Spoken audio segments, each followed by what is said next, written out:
Gusto ko lang po maglabas ng aking saloobin sa mga nangyayari diyan sa bansa natin ngayon, sa Pilipinas. Dahil po kasi sa nakikita kong mga video sa YouTube o sa Facebook tungkol sa mga nagrarally po diyan sa Mindiola, ay kung saan man yung lugar sa Maynila, basta yung sa lahat ng mga nagrarally po sa bansa natin na mayroon pong nagkaroon na nagkasakitan, yung sa mga parte ng mga pulisya at sa mga kabataan. Ang masasabi ko lang po kasi tungkol dyan, ito lang po. Isa lang po talaga ang dahilan kung bakit nangyayari po ang mga yan. Ang pinaka nag-iisang dahilan lang po dyan ay ang gusto ng mga Pilipino na bumaba na po si Pangulong Bongbong Marcos sa kanyang panunungkulan bilang isang presidente ng Pilipinas. Yun lang po ang isang panawagan ng mga Pilipino na mag-resign na si Bongbong Marcos bilang isang presidente. Dahil hindi na po siya nakakatuwa para sa mga Pilipino. Dahil para sa mga Pilipino, wala po siyang nagawang maganda sa bansa natin simula nang siya ang nakaupo bilang isang presidente.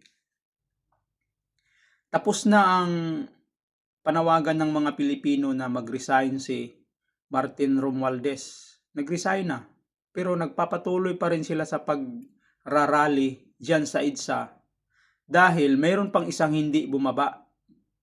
Yun nga yun, si Pangulong Bongbong Marcos. Dapat nagkusa na lang siya mag-resign. Wala na sanang ganyan. Wala nang nangyayaring sakitan sa mga pulis at sa mga mamamayang Pilipinong mga kabataan. Kung nag-resign na si Bongbong, hindi pa dumating yung 21, dahil ang dami ng sinasabi ng mga tao sa kanya, ang dami ng sinasabi ng mga Pilipino sa kanya ng mga masasakit na salita. Nilalait siya kung ano-anong mga salitang masasakit na binibitawan ng mga mamamayang Pilipino, pero hindi niya pinapakinggan. Nagbubulag-bulagan siya at nagbibingi-bingihan siya. Hindi ay sinasabihan ng kung ano-anong salita ng mga masasamang salita. Sinasabihan siya ng mga kung ano-anong salita. Sinasabihan siya ng mga Pilipino na bangag siya. Sinasabihan siya na buang siya. Sinasabihan siya ng kung ano-ano pang masasakit na salita. At hindi yun nararapat sabihin sa mga tao. Hindi yun nararapat sabihin ng mga Pilipino sa isang presidenteng matino. Bakit? Sino bang presidente ng Pilipinas na sinasabihan ng ganyan kung matino kang presidente? Kahit sasabihin na natin yung korupsyon, nandyan yan. Noon pa yan, kahit sabihin na natin, noon pa yan, kahit sinong presidenteng dumaan, nandyan yung korupsyon na yan. Pero walang presidente na sinasabihan ng katulad ng mga sinasabi ng mga Pilipino sa presidente natin ngayon na si Bongbong Marcos. Nagrarally ang mga Pilipino dyan sa EDSA, sasabihan ka pa naman na Bongbong bangag, Bongbong resign. Yung iba pa nga dyan, may nakikita ako dyan sa video, sinasabihan pa siya na mamatay ka na sana. Ganun ka sama. Ganun kasama yung epekto ng panunungkulan ni Bongbong Marcos sa bansa natin. Kaya dapat, nagkusa na lang si Bongbong Marcos na mag-resign. Mr. President, dapat mag-resign ka na lang kung may kunti ka pang hiya na natitira sa sarili mo, mag-resign ka na lang, Bongbong Marcos. Para wala nang gulo sa Pilipinas. Ikaw na lang ang natitira dahil si Martin Romualdez nag-resign na. Ikaw na lang yung gusto ng mga Pilipino na mag-resign para mabago yung patakbo ng gobyerno ng bansa natin.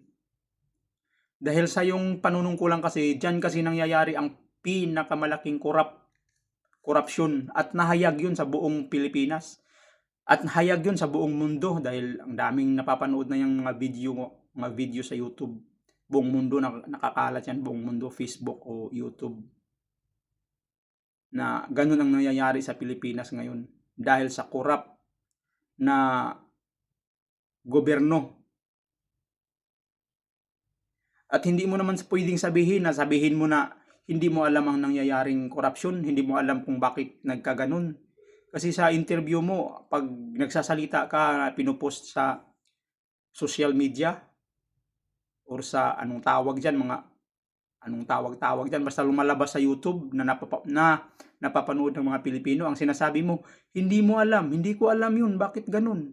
Paano nangyayaring hindi mo alam? Ikaw man daw ang pumirma, ako, wala akong alam diyan sa mga parting ganyan. Pero ang sabi, hindi daw 'yan maa-apruban ang mga budget na 'yan, yung mga flood control budget kung hindi mo pirmado. Ikaw ang pinakahuling pumirma diyan para mailabas ang budget na para sa flood control project. Para sa flood control na 'yan, tapos walang nangyayari. Ilang bilyon ang nailabas na pera para sa mga proyekto sana, pero ilan lang ang nakikinabang, yung mga kontraktor lang at saka yung mga congressman ng mga gahaman at may tinuturo pang mga senador at kung iba pa kung sino man sa inyo. Pero hindi mo talaga pwedeng sabihin hindi mo alam, kaya ang mga Pilipino galit na galit sa iyo. Kaya kahit kung may kunti ka pang natitirang hiya sa sarili mo, Mr. President, dapat mag-resign ka na lang para wala ng gulo. Kaya lang naman nangyayaring gulo na yan dyan sa mga rally-rally na yan. Kasi yung mga bata kasi na nanonood ng mga video sa YouTube, nalalaman nila na ganun pala ang nangyayari sa bansa natin, ganito pala, kaya pala tayo binabaha dahil yung budget na para sana sa flood control na ipapagawa sana ng mga flood control nga, walang nangyayari.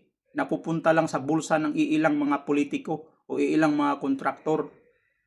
Kaya galit na galit yung mga kabataan. Kahit sasabihin pang peaceful rally lang sana, pero iinit talaga yung dugo ng mga kabataan, lalo na yung iba na hindi marunong magpigil sa kanilang mga sarili. At lalong-lalo na may nakikita pa silang mga video nga sa yung nangyayari sa Nepal o sa Indonesia.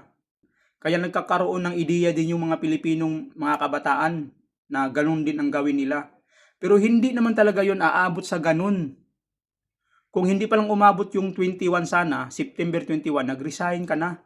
Dahil pag nalalaman ng mga Pilipino na nag-resign ka na, wala nang rally ang matutuloy. Kung matutuloy man ang rally ng September 21, wala na lang, pasalamat na lang yun na bumaba ka na po sa pwesto.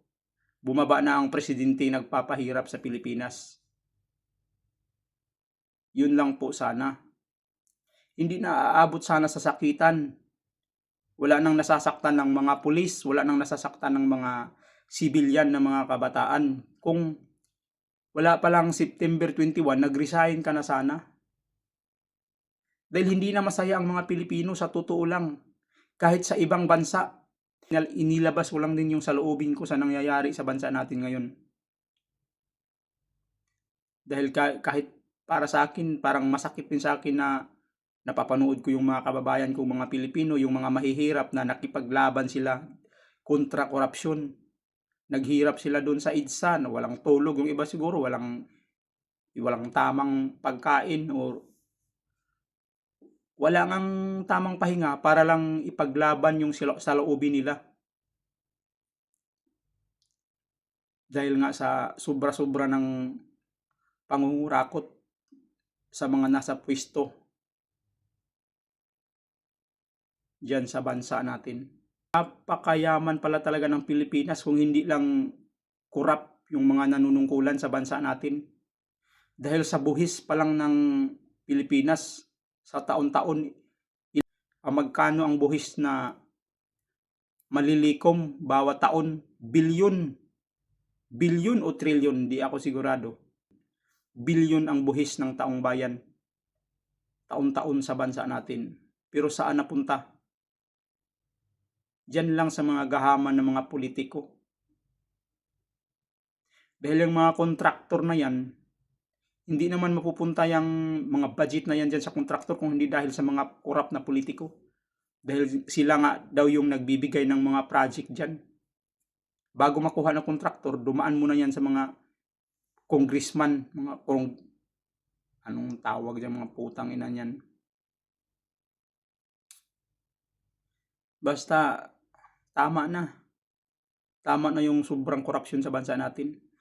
At ang masasabi ko lang din dyan sa mga EFP at PNP, ito lang din ang masasabi ko dyan sa mga kapulisan at sa mga kasundaluhan ng bansa natin. Dapat nakikita nyo na anong nangyayari sa bansa natin. Alam nyo na may ebidensya na talaga na kinukurako talaga yung pira ng bansa natin. Kinukurako talaga yung pira ng mamamayang Pilipino. Dahil mayroon ng kontraktor na nagsasalita, yung Diskaya, na mayroon nga talagang tumatanggap ng mga bayad, yung mga tumatanggap ng mga porsento ng mga congressman o senador. At totoo yun, totoo na talaga yun na nangyayari, totoo talaga yun na nangyayari talaga ang napakalaking korupsyon sa bansa natin. Pero bakit nyo pinagpatuloy pa rin suportahan yung yung sinasabing institusyon? Hindi ko naman din alam yung mga institusyon na yan. Basta't ang alam ko lang, dapat yung nasa gobyerno, yung nanunungkulan sa nakakataas sa inyo, kung corrupt na, dapat wag nyo nang suportahan. Kayo mismo, mga general, yung chief PNP at saka yung chief of AFP, yung pinakataas sa inyo, AFP and PNP, yung mga pinaka-leader nyo, dapat kayo na mismo ang makiusap sa Pangulo na, Pangulong Mr. President, kayo na makiusap, Mr. President, parang hindi na po talaga tama itong nangyayari sa bansa natin. Kung gusto nyong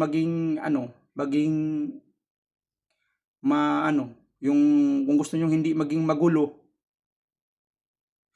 magulo yung bansa natin at para hindi na magsialsahan yung mga mamamayang Pilipino, hindi na magrarally dyan sa EDSA at wala nang mangyayaring sakitan o kung ano pa man, dapat kayo na ang makiusap na mag-resign na lang ang Pangulo.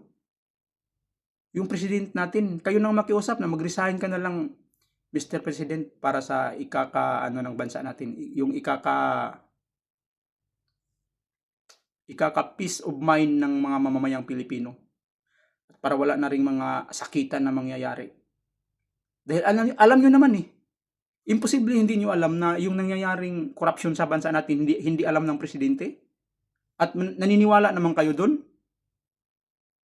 Ang maniniwala doon yung pinakabubong Pilipino lang, yung napakabubong Pilipino lang ang maniniwala na hindi alam ng presidente ang nangyayaring nakawan diyan sa kaban ng bayan, diyan sa bansa natin.